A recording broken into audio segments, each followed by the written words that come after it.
berbisnis itu jangan hubungannya sama profit aja, jangan hubungannya sama sama fasilitas dan sebagainya, tapi juga pertimbangkan juga, dan ini yang paling pokok sih, kamu mau menyelesaikan masalah apa. Kalau kamu nggak bisa menyelesaikan masalah itu, ya jangan bisnis, itu kan nggak akan panjang juga gitu. Coach yang baik itu coach yang tahu atau sadar diri kalau misalnya dia tuh nggak tahu, dia tuh tahu bahwa dia tuh nggak tahu, sehingga dia itu mau cari tahu. Coach yang baik itu adalah coach yang punya hubungan yang baik dengan coach-coach yang lain, sehingga tidak usah terjadi adanya singguk-singgukan, apalagi ngomongin coach di depan klien yang sebenarnya itu dari segi kode etik aja udah salah. Itu sih.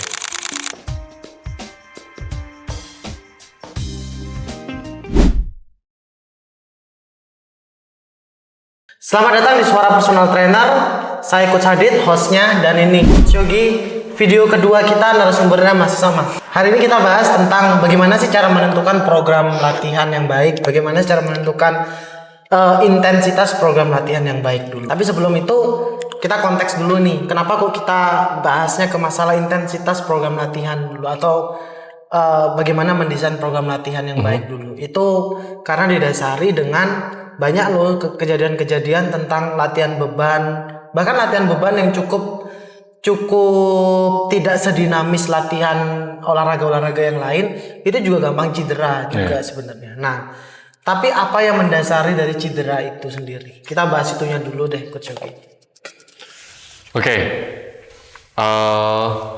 Yang didasari oleh cedera, kenapa orang itu bisa cedera itu kan akan berkaitan dengan kebiasaan yang dilakukan yang tidak pas dengan dia punya struktur badan, terus dilakukannya itu secara terus-menerus dan sampai akhirnya itu menjadi akumulatif dan sehingga menimbulkan cedera karena ketidakpasan suatu gerakan terhadap badan yang dimiliki aja sebenarnya. Oke. Tapi menjadi seorang personal trainer itu apakah si klien ini itu cedera itu karena kliennya sendiri, lebih banyak karena klien sendiri atau karena coachnya? Oke. Biasanya itu kan klien itu akan mengalami cedera itu bisa menjadi pada saat dia latihan dengan coachnya, terus bisa saja juga setelah atau sebelum latihan dengan coachnya. Yang harus kita tahu bahwa kita itu melatih klien itu nggak cuman tidak setiap hari melatih klien. Dalam satu hari itu ada 24 jam yang dimana kita tuh cuman melatihnya itu kurang lebih 1 jam. Kayaknya kalau misalnya hanya disalahkan satu faktor aja sehingga orang itu bisa menimbulkan terjadinya cedera, kayaknya terlalu cepat kita menilai deh, karena bagaimanapun juga cedera itu akan menjadi multifaktorial yang bisa menimbulkan cedera, baik dari nggak cuman kita punya aktivitas yang nggak cocok dengan kita tapi kita masih tetap lakukan aja, tapi dari segi kita punya stress level, dari segi kita punya energi pada saat melakukan latihannya, dan kesiapan kita. Jadi ya ndak bisa melulu hanya kita ini habis lakukan latihan apa, tapi kita juga perlu cari tahu bahwa kita nih pada saat mengalami cedera ini tarik balik aja dulu. Kita ini stress levelnya gimana sih? Kita ini tidurnya cukup atau enggak, atau makannya kita bagus atau enggak gitu sih. Oke. Kalau gitu kalau kita POV kita sebagai coach gitu ya. Oke, sekarang gimana sih cara menghindari supaya klien tidak cedera? Apakah taat ke SOP? Maksudnya lebih taat kemana dalam dua hal ini? Apakah SOP atau maksudnya kenapa orang ini bisa tidak, resikonya itu lebih kecil cedera? Apakah karena taat SOP atau karena jam terbang? Lebih nomor ranking satu nih yang mana menurut? Taat SOP itu apa dulu? Taat SOP kan setiap gym pasti beda-beda. Salah satunya kalau di gym kita kan ada assessmentnya dulu kan. Oke. Wih. Kalau menurutmu yang membuat orang ini, kalau setiap coach ini dapat klien, dia itu jarang pernah ada yang cedera ini kliennya gitu. Bahkan nggak pernah sama sekali. Karena menurutmu si coach ini tuh taat ke SOP atau karena jam terbang? Ranking satunya yang mana menurut? Ranking satunya yang mana? Oke, jam terbang itu kan berarti hanya pengalaman melatih aja ya. Harusnya SOP karena bagaimanapun juga kalau misalnya tak pilih dengan jam terbang kayaknya aku terlalu egois deh, karena berarti orang yang jam terbangnya itu masih sedikit atau masih rendah, berarti dia akan melatih kliennya itu resiko cederanya itu tinggi dong. Nggak juga, karena bagaimanapun juga kalau misalnya ngomongin SOP itu berarti kita itu di workout ada assessment, kita itu ada exercise selection, kita itu ada ngelihat riwayat cederanya, nggak cuma riwayat cedera tapi kita ada check up-nya bagaimana yang dia punya. Habis itu assessment lainnya itu terkait dengan kita klien punya postur tubuh. Ya dengan tahu semua itu dan mengikuti itu kayaknya kita bisa melakukan preventif dari kliennya itu bisa mendapatkan cedera deh, dari baik dengan latihan dengan kita ataupun setelah latihan dengan kita. Oke. Berarti untuk seorang coach atau seorang yang menjual jasa, terutama dalam jasa kebugaran ini, assessment itu sangat penting sekali ya, betul? Karena assessment sangat penting sekali, berarti ini kaitannya dengan program latihan juga nggak? Benar, juga dengan program latihan juga. Nah, bagaimana cara mengconvert si kita punya data tentang assessment ini dimasukkan ke program latihan? Misalnya ada seorang pelatih baru nih yang tanya kayak gitu, gimana caranya? Oke. Kita dari Go Workout aja deh misalnya. Saya kasih tahu asesmen yang kita dapat itu ya. Seenggaknya di Go Workout, asesmen yang kita bisa dapat itu kita tahu fitness level dari kliennya. Habis itu kita bisa tahu ruang gerak dari si kliennya itu terbatasnya tuh sampai mana. Habis itu yang ketiga kita bisa punya arahan bahwa ini nanti latihannya akan bagaimana sesuai sama keinginan dari kliennya. Habis itu sebenarnya pada saat itu semua sudah kita terima, habis itu nanti kebutuhan dan keinginan dari kliennya itu nanti tinggal dimasukkan aja. Misalnya kliennya pingin bisa push up, berarti gerakan yang awal dengan energi yang tinggi itu kita taruh push up aja sesuai dengan regresinya yang dimana klien itu mampu untuk lakukan gitu.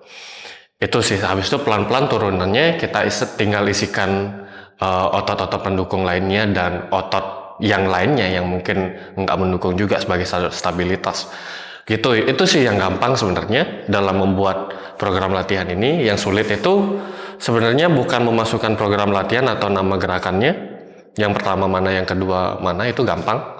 Tapi ini mau kemana ini dibawanya, itu yang susah. Karena bagaimanapun juga kita itu perlu punya titik tuju atau tujuan kita atau tujuan akhir kita itu mau di mana. Misal yang sebelumnya itu cuman bisa incline push up yang tinggi, berarti kan tujuan akhirnya itu sampai bisa push up di bawah. Terus udah nyampe tujuan itu, terus apa lagi?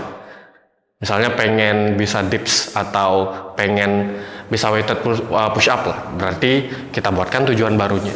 Dengan program latihan yang mungkin mirip-mirip dan ada perubahan sedikit aja gitu aja sih sebenarnya. Tapi kan yang membuat kita sebagai personal trainer kan susahnya itu adalah ketika kita ini, bahkan ada seorang statement personal trainer yang cukup lucu banget yang tentunya tidak sesuai dengan pandangan kita ya. Contohnya adalah kalau mau ngomongin orang ini. Oh bukan. Tak kira nama orang. Tak kira nama orang disebut. Oh enggak. Jadi cerita tentang seseorang lah yang mana kita sensor tit. Jadi go workout sorry. Orang kalau mau turun berat badan, kamu squatnya 12 kali. Oke. Gitu. Oke. Tapi kalau nggak turun berat badan, yang mana nggak tahu nih apa nggak jelas, kamu squatnya 8 kali. Gitu. Nah, apakah penilaian itu bisa dimasukkan sebagai dalam bentuk assessment juga nggak? Walaupun ini ngawur sih tetap sih. Oke, yang pertama kalau kamu follow orangnya, berarti di unfollow orangnya. karena terlalu mengotak-kotakan segala hal.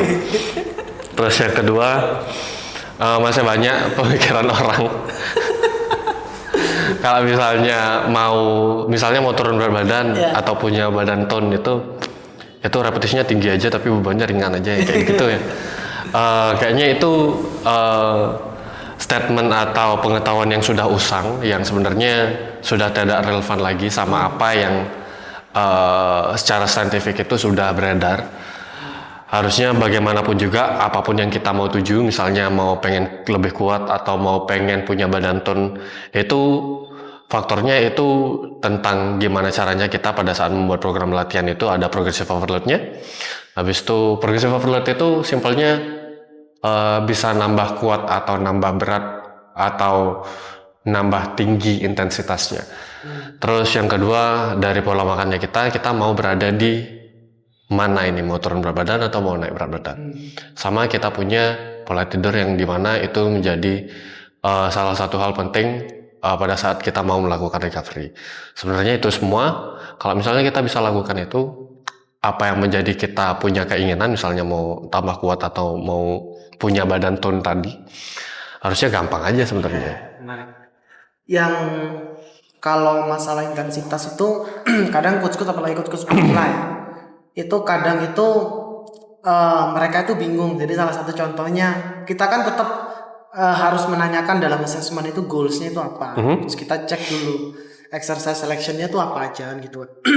Kita cek dulu satu persatu. Ternyata ada satu gerakan tuh yang dia itu masih belum mampu. Misalnya seperti itu ya.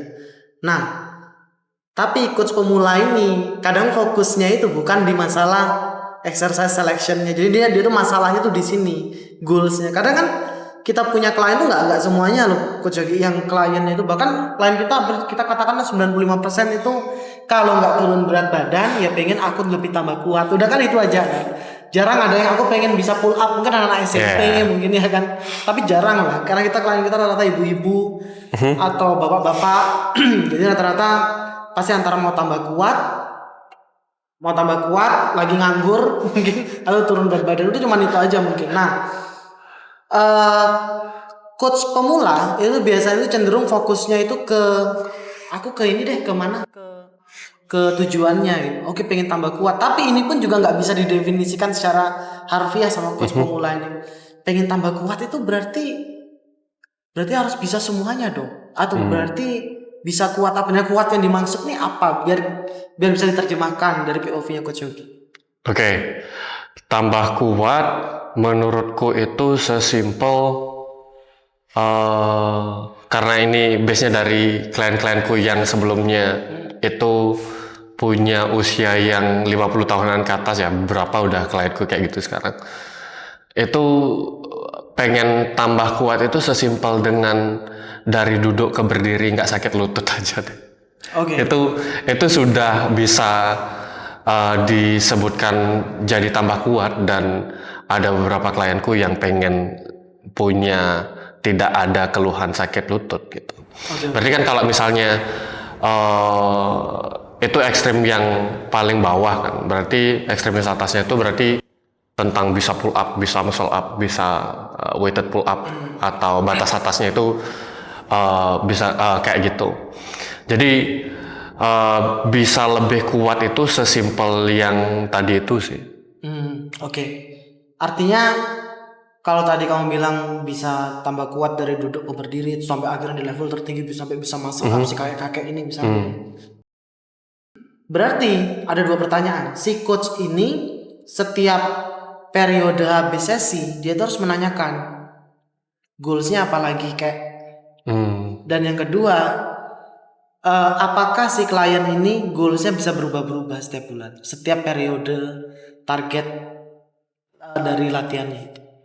Apakah bisa berubah-berubah? Bisa aja sebenarnya. Tapi sebenarnya kalau misalnya kita lihat sebagai pandangan personal trainer,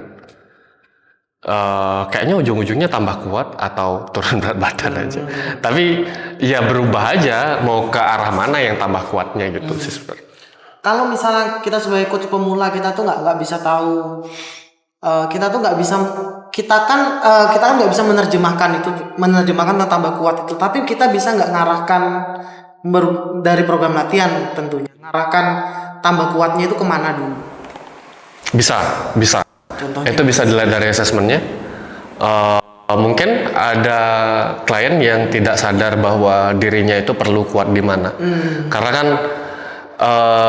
ada keperluan untuk kuat di mana itu kan pasti ada setiap orang ya. Apalagi orang yang usianya udah lanjut gitu. Misalnya kayak contoh si kakek tadi,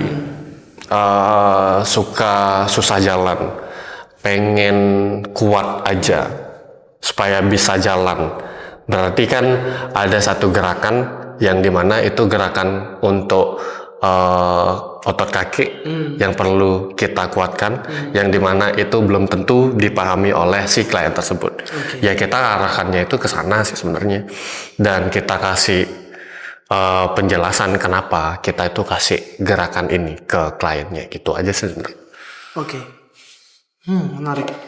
Kalau gitu bagaimana tanggapanmu dengan ini? Kan berarti hubungannya dengan membuat program latihan. Karena kan kita goalsnya dapat, terus database tentang assessment dari si klien itu juga udah dapat. Dari dua hal ini aja itu udah bisa kita terjemahkan. Oke, program latihan nanti akan seperti ini, kan gitu ya. Nah, bagaimana tanggapanmu dengan coach yang ternyata tidak buat program latihan?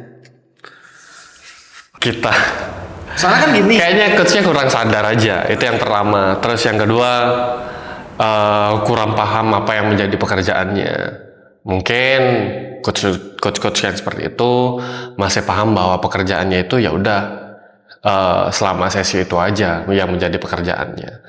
Tapi preparation dan mempersiapkan setelahnya itu kan itu salah satu job kita sebenarnya, yang dimana mempersiapkan program latihan, terus preparation yang sudah kita dapatkan dari assessment di awal. Itu sih sebenarnya yang mungkin belum dipahamin sama beberapa pelatih yang tidak membuat program latihan. Terus mungkin punya pengetahuan lain. Saya tidak mau judge, karena bagaimanapun juga kebenaran mereka mungkin dengan tidak membuat program latihan. Tapi kalau misalnya kita lihat logikanya, dia kan nggak cuman pengen satu aja punya klien ya. Kalau misalnya dia merasa ingat dengan program latihannya dia terhadap klien A, gimana progresnya nanti? Terus ke klien B, gimana progresnya nanti? Kayaknya terlalu mustahil kita itu bisa mengingat 10 klien yang kita punya dari masing-masing program latihan yang dia lakukan sih. Itu sih. Tapi kalau IQ-nya 140 kan ini bisa. Tapi aku pengen ini dong. Orang Indonesia 72 sama kayak gorila. tapi aku pengen nanya pendapatmu, kan kamu sebagai personal trainer juga. Bagaimanapun juga kamu pasti punya tanggapan untuk orang-orang yang memiliki pengetahuan yang berbeda terkait dengan pembuatan program latihan yang dimana sebenarnya menjadi tanggung jawabnya mereka. Itu kenapa sih menurutmu orang-orang itu tidak membuat program latihan? Mungkin mereka tapi pasti mungkin mereka tuh kurang well educated. Misalnya contohnya teman-teman praktisi deh, kita ngomong praktisi, karena mungkin dia egonya dia adalah ada di pengalamannya dia. Pengalamanku biasanya gini. Terus kalau mungkin yang akademisi bukan di masalah egonya dia, tapi lebih ke masalah bukan di masalah experience-nya dia tentang pengalaman dia. Tapi kalau akademisi itu mungkin lebih ke karena ini tidur siang waktu kuliah. Jadi dia karena nggak mungkin sudah akademisi itu selalu ada kok bagaimanapun pelatih guru olahraga apapun itu pasti buat program latihan itu udah pasti kok. Jadi hanya punya pencatatan. Kalau dia tidak buat pencatatan berarti kamu ngapain kuliah gitu. Tapi itu benar. Jadi kalau praktisi mungkin karena itu egonya terus ya karena kurang well educated juga sih mungkin dari perusahaannya juga mungkin kurang sistemnya tentang menerjemahkan kenapa kamu harus buat program latihan tuh mungkin juga salah satu belum jelasin juga.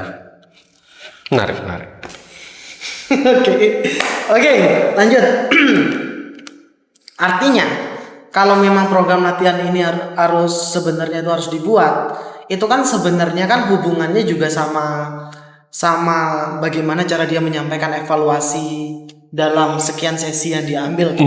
Jadi kan kalau orang membeli 10 sesi, kalau orang membeli 10 sesi, itu artinya kan tanggung jawabnya dia ini sampai sesi ke-10 itu kan ada tanggung jawab yang ekstra kan. Contohnya seperti membuat sebuah program mengumumkan atau menceritakan tentang evaluasi tentang selama 10 sesi latihan dengan saya. Terus yang kedua mungkin masalah upselling mungkin. Nanti kalau kakak mau latihan lagi sama saya nanti tuh bisa dengan ini misalnya seperti itu. Kita lanjut lagi sesi latihannya dari sini gitu ya. Tapi nanti akan ada yang saya apa dan sebagainya misalnya seperti itu. Nah, kalau ternyata personal trainer ini tidak membuat program latihan ini, evaluasinya pertama dari mana? Terus yang kedua, upsellingnya ya apa caranya? Evaluasi pasti ada sepertinya. Bergantung sama personal trainernya lagi. Ini nggak buat program latihan loh dia. Ya, bergantung sama personal trainernya lagi. Kalau misalnya dia paham sama progresi, harusnya memberikan evaluasi meskipun tidak membuat program latihan. Tapi penilaiannya akan sangat-sangat secara subjektif sih. Terus ya mungkin sebelumnya latihan bebannya itu shoulder pressnya segini dengan mereka-reka aja akhirnya, karena bagaimanapun juga dia nggak punya datanya untuk menilai atau memberikan evaluasi di mana kurangnya sebelumnya atau harus kemana nantinya. Terus dari segi upselling ya tadi ya, mungkin caranya dia upselling dengan bilang belum capai target di perusahaannya. Oke, lebih tidak bisa menjawab ya karena biasanya kita buat program latihan. Mungkin nanti kita undang yang tidak buat program latihan. Oke. Terus aku mau ngelurusin tentang program latihan dong. Bagaimanapun juga kita itu akan ketemu klien-klien yang masih belum punya punya akuntabilitas terhadap latihan secara rutin, yang dimana kita sebagai personal trainer tetap aja membuat program latihannya meskipun dia tidak rutin, tapi ya nanti akan tidak digunakan akhirnya program latihannya. Karena misalnya minggu awal dia latihan 3 kali, terus minggu depan udah nggak latihan lagi, minggu depan ya latihan dah sekali, habis itu minggu depannya lagi jalan-jalan dulu deh. Yang kayak gitu-gitu yang buat kita kadang kesal kan. Tapi bagaimanapun juga di latihan-latihan awal pada saat kita melakukan asesmen secara rinci maupun secara singkat, itu adalah dasar kita untuk membuat program latihan. Seterusnya terserah dari klien juga, karena bagaimanapun juga kita nggak bisa memaksakan kliennya untuk nutut sama apa yang menjadi program latihan yang sudah kita buat. Karena yang bisa kita lakukan hanya bilang bahwa ini sudah disiapkan program latihannya, nanti kita latihan akan 2 kali seminggu berdasarkan ini, nanti kita pelan-pelan nambah kuatnya itu dari sini. Habis itu sisanya itu terserah klien mau diikuti atau tidak, gitu sih. Ya. Tapi tetap tanggung jawabnya kan tetap harus buat program latihan kan. Tetap harus buat program latihan walaupun ternyata program latihan itu tidak berjalan sedemikian rupa. Gitu. Soalnya tadi ngebahas tentang evaluasi itu. Tapi kan tetap akan dievaluasi. Evaluasinya itu nanti berdasarkan itu nanti. Ya karena Mbak atau Mas ini dikit-dikit ke Kanada, dikit-dikit ke Kanada, dikit-dikit ke Jepang. Mau jadi apa? Tapi harusnya kalau misalnya kita punya edukasi yang baik dan evaluasinya yang baik ya, kliennya pasti bakal ngerti sih. Entah ngerti akan berubah atau ngerti ya udah ngerti aja dan tetap ngejalanin hal yang sama. Oke. Nah, terus tentang program latihan tadi, saya singgung lagi tentang ini, tentang masalah teman-teman atau coach-coach baru itu kan rata-rata itu kan nggak ngerti nih dengan konsep intensitas itu apa. Iya kan, konsep intensitas itu apa? Terus program latihannya itu apa? Bagaimana cara menaikkan intensitas program latihan? Itu didasari karena apa? Udah 2 hal itu aja sih. Karena karena kita menemukan banyak case nih. Case-nya salah satunya adalah ada dua dua macam manusia coach. Yang pertama membuat program latihan, satu berdasarkan mood. Jadi buat program latihan. Kayaknya hari Senin itu kan ada tuh orang yang membayangkan hari Senin kayak warna kuning deh. Kamu hari Senin warna apa kan gitu? Ada yang gitu. Nah dia tuh kayak hari Senin itu kaki aja deh. Kan ada yang gitu. Itu manusia satu. Terus manusia dua itu karena kurang well educated aja dan dia tuh cukup setia. Jadi program latihannya itu aja gitu. Padahal dia sudah squat 100 kali tapi tetap itu aja gitu. Oke. Jadi kan dia nggak mengenal tentang nilai-nilai intensitas tuh. Nah intensitas dimaksud tuh apa? Bagaimana cara menaikkan intensitas sebenarnya? Oke. Menilai intensitas itu naik atau tidak? Intensitas itu yang jelas bukan hanya dari beban aja, tapi bisa berbagai hal. Tapi aku mau singgung tentang intensitas dulu yang dimana tentang yang namanya 1RM. Itu biasanya digunakan untuk orang-orang yang sudah mengetahui 1RM-nya atau ada di kalkulator. Itu tinggal dimasukkan aja berapa angkatanmu terakhir, habis itu dicek di sana 1RM-nya berapa, ketemu udah estimasi 1RM-nya. Itu berdasarkan 1RM. Itu biasanya di 80% kita latihannya dan pelan-pelan melakukan peningkatan intensitas. Nanti gimana caranya melakukan peningkatan intensitas itu yang pertama. Terus yang kedua itu base-nya itu on RPE atau RIR. RPE itu adalah rate of perceived exertion, yaitu kekuatannya kita yang kita lakukan dalam melakukan repetisi di dalam satu set itu kekuatannya itu skalanya itu di berapa. Ada skala 1 sampai 10. Yang 1 itu berarti ringan banget. Yang 2 itu cukup ringan, masih ringan. Sampai ke 5 itu masih tergolong ringan. 6 itu udah mulai berat sedikit, tapi bisa kita itu melakukan repetisinya itu sambil ngobrol-ngobrol masih. Tadi yang di 5 dan ke bawah itu sambil ketawa ya. Sambil tersenyum lah. Oke, terus yang ke-7 udah mulai kerasa berat, terus yang ke-8 udah cukup menantang, habis itu 9 udah berat banget, dan yang terakhir itu effortnya kita itu benar-benar perlu fokus di sana untuk melakukan repetisinya. Nah, sampai keluar mata gitu ya. Enggak air mata, tapi matanya keluar. Oke, nah itu skalanya itu dari 1 sampai 10 itu seperti itu. Terus gimana caranya mengetahui itu? Itu tuh bisa dilakukan berdasarkan RIR aja. Soalnya RIR ini teorinya cukup gampang untuk bisa kita serap atau untuk kita bisa terjemahkan ke latihannya kita. RIR itu adalah reps in reserve, yang dimana pada saat kita melakukan gerakan tersebut, misalnya 10 kilo, lakukan gerakannya itu di 10 repetisi atau target repetisinya itu di 10 repetisi, tapi rasanya kita itu masih bisa lakukan 5 lagi deh, berarti RIR-nya itu 5, artinya bebannya itu tergolong masih ringan. Jadi berdasarkan itu aja, coba kalau misalnya nanti melakukan latihan itu dan mau berdasarkan RPE atau RIR itu, coba cari RPE atau RIR-nya itu di skala aku tuh cuman bisa masih 2 kali lagi aja dari target repetisi ini. Itu sih.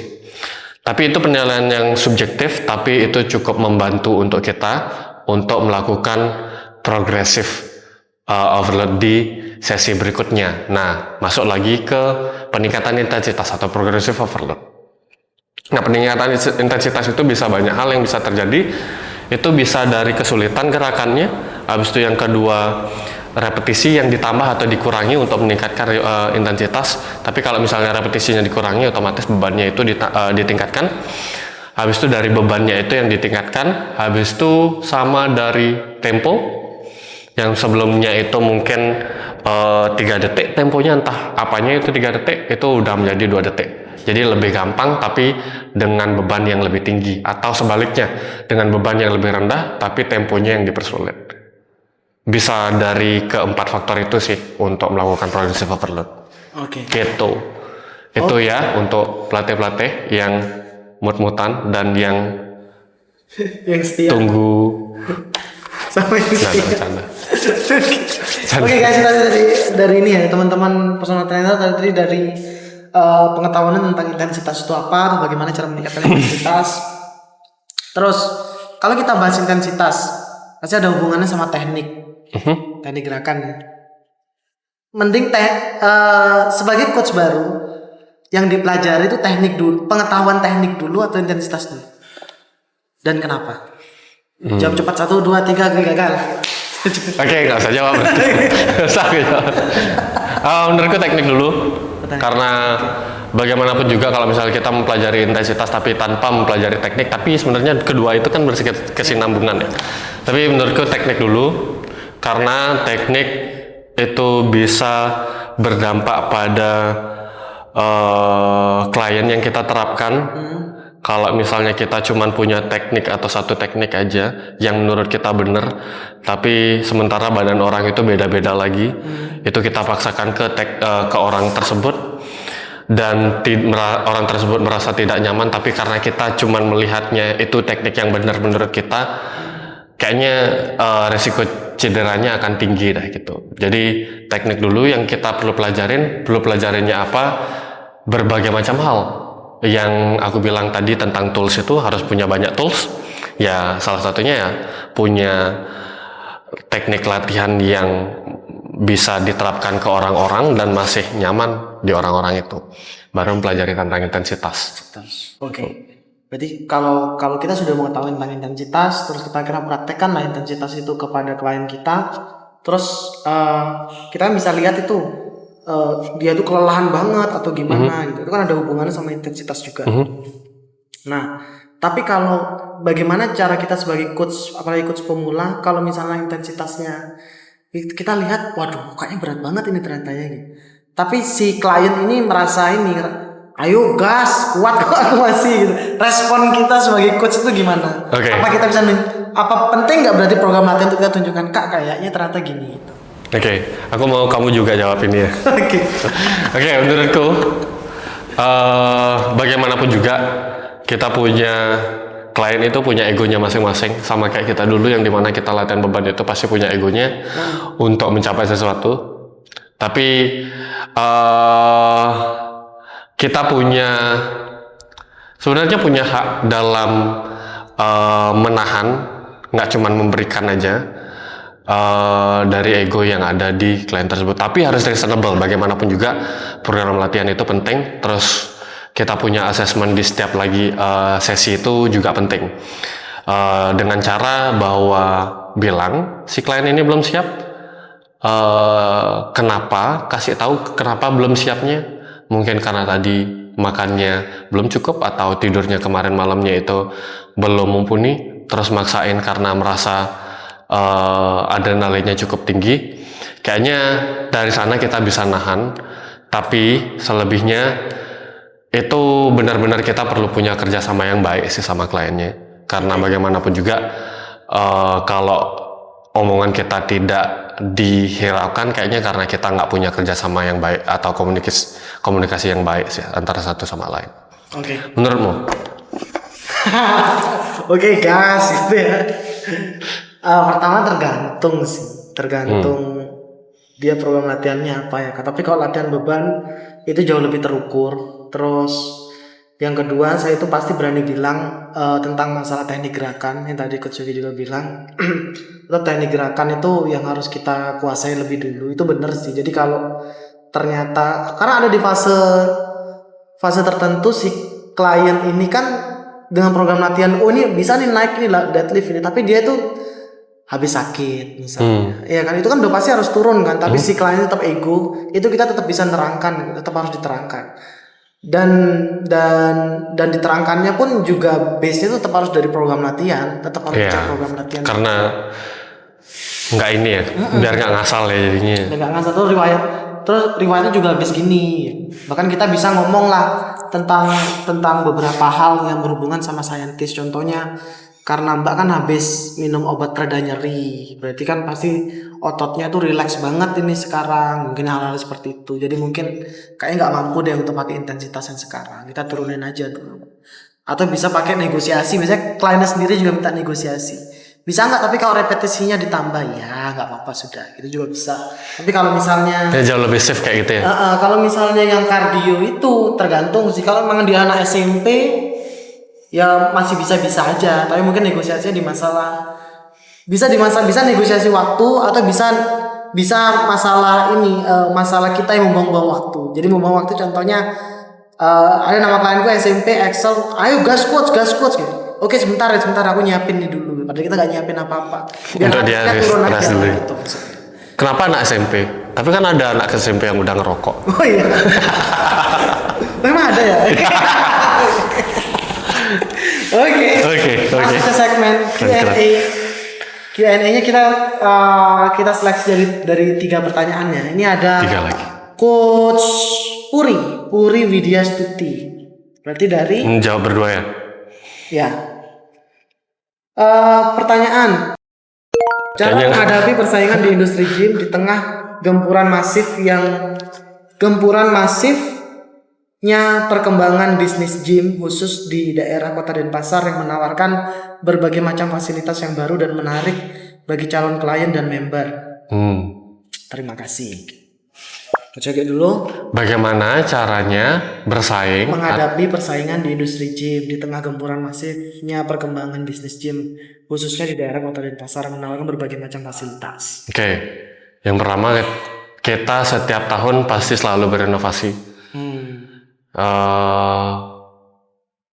Contoh kayak tahun ini kita nggak punya atau belum punya yang namanya seminar dan pelatihan. Tahun depan kita akan ada. Nanti kita punya pemikiran berdasarkan kita punya keresahan aja. Nanti yang jelas setiap tahunnya kayaknya kita untuk dari sistem bisnis ya. Karena kan kamu yang punya departemen si marketing atau penjualan ya. Departemenku kalau misalnya dari segi pelatih, kayaknya aku akan coba untuk setiap kali jasa yang kita lakukan itu value-nya itu entah meningkat atau bertambah value-nya. Contohnya ada pelatihan tentang sosial media, berarti kan nanti akan ada value yang bertambah dari setiap pelatihnya. Terus akan ada pelatihan bahasa Inggris yang lebih terstruktur, berarti jangkauan melatihnya itu nggak cuma lokal aja, berarti udah mulai ke expert atau apa sih, bule.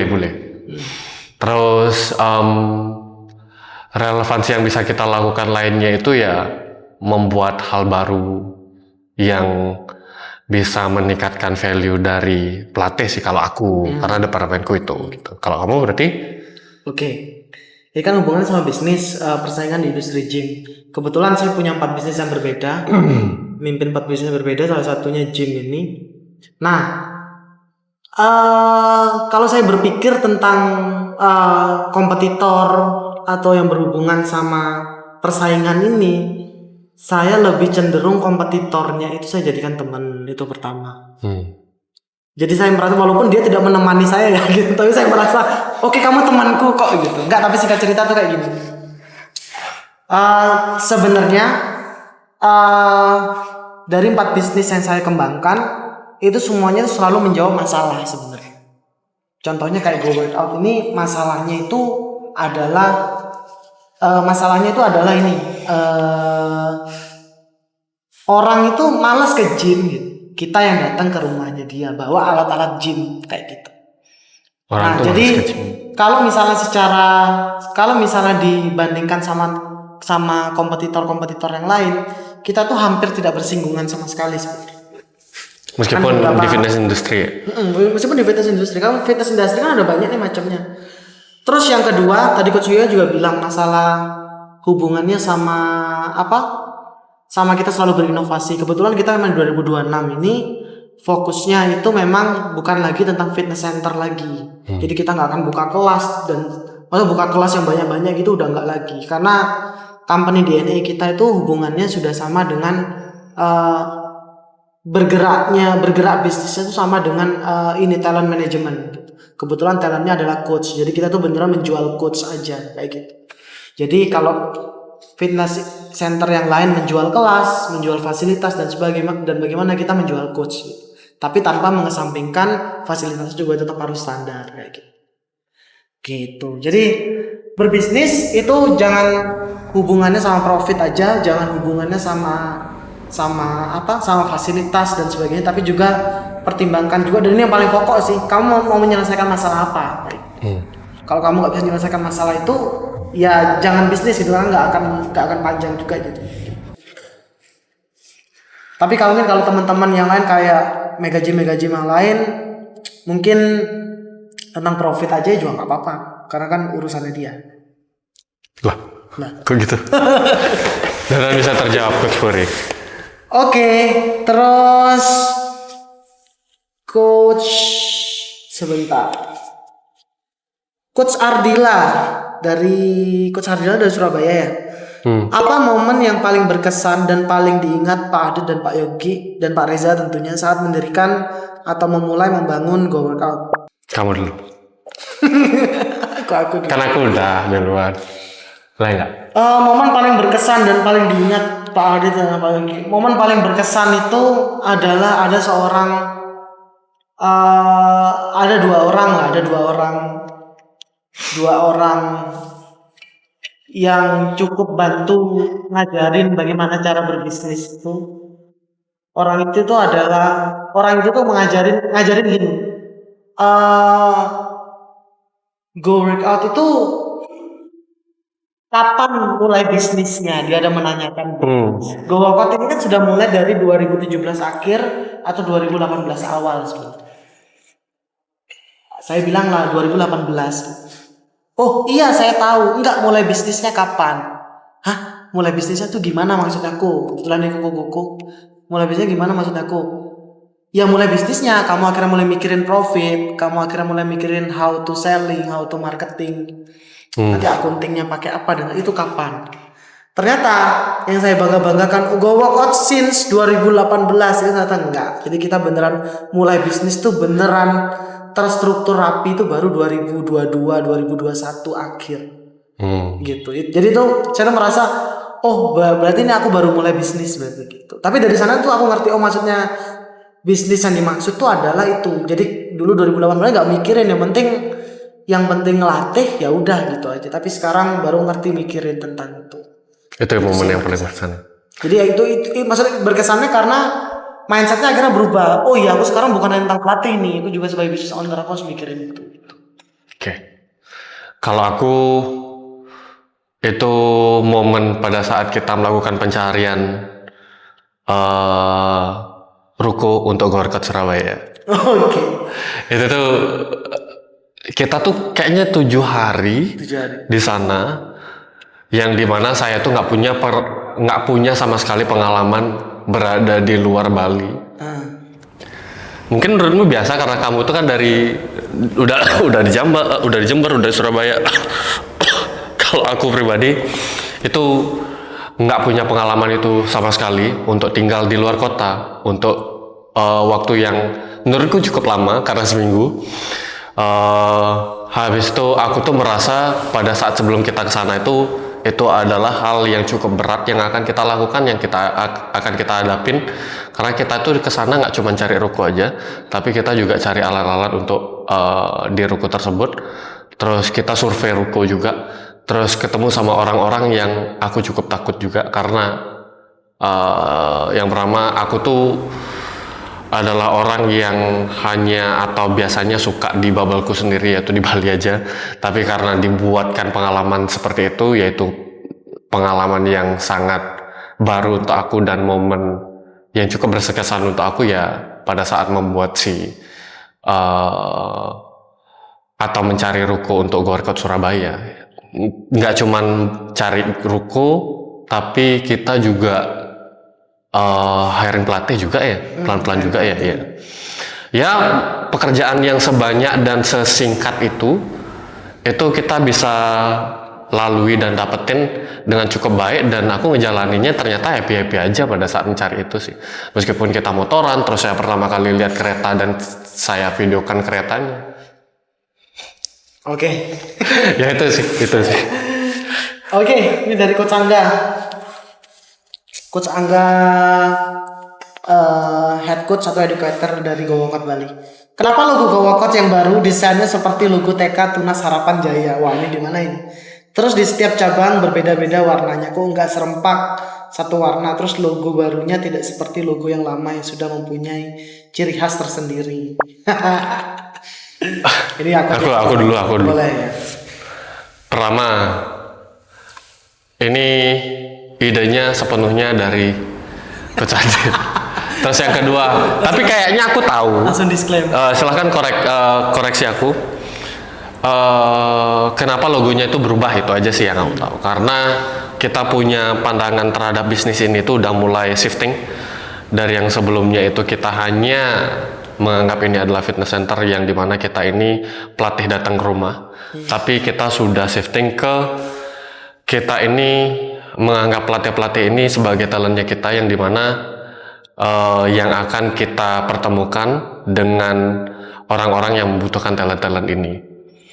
Kurang lebih sebenarnya sama, tapi dari segi kualitas bahasa talent itu kayaknya tinggi banget sehingga kita itu punya standar yang jauh lebih meningkat lagi dari sebelumnya. Makanya kita tuh udah mulai punya yang namanya personal branding trainer gitu, yang ada pelatihannya, terus ada pelatihan-pelatihan lainnya dan membuka wadah. Kayaknya ke sana deh. Aku nggak tahu gimana kamu. Oke. Jadi sebenarnya singkat aja sih kalau logo Go Walkout. Jadi kita kan sudah beda banget ya ideologinya. Ideologi dulu sama sekarang kan beda. Kalau logo dulu itu melambangkan tentang wadah. Ini tuh wadah untuk personal trainer. Tapi kalau sekarang kita itu orang. Okay. Jadi dulu fokusnya ke wadah, makanya kita cari terus coach. Tapi sekarang fokusnya ke orang, mengembangkan manusia. Jadi itu sih. Makanya logonya kayak manusia gitu. Kayak tunas bangsa. Kayak tunas bangsa dan itu. Oke, thank you Coach Yogi. Kalau menurut Coach Yogi, coach yang baik menurut Go Walkout itu apa? Coba 3 hal yang hubungan sama intensitas program latihan lagi sih. Coach yang baik menurut Go Walkout dari pandangan Coach Yogi itu gimana? Coach yang baik itu coach yang bukan cuman tanggung jawabnya itu pada saat melatih aja di sesi tersebut, tapi setelahnya juga. Coach yang baik itu coach yang tahu atau sadar diri kalau misalnya dia tuh nggak tahu, dia tuh tahu bahwa dia tuh nggak tahu, sehingga dia itu mau cari tahu. Wah, pusing dah kalian. Terus yang ketiga, coach yang baik itu adalah coach yang punya hubungan yang baik dengan coach-coach yang lain, sehingga tidak usah terjadi adanya singguk-singgukan, apalagi ngomongin coach di depan klien yang sebenarnya itu dari segi kode etik aja udah salah. Itu sih.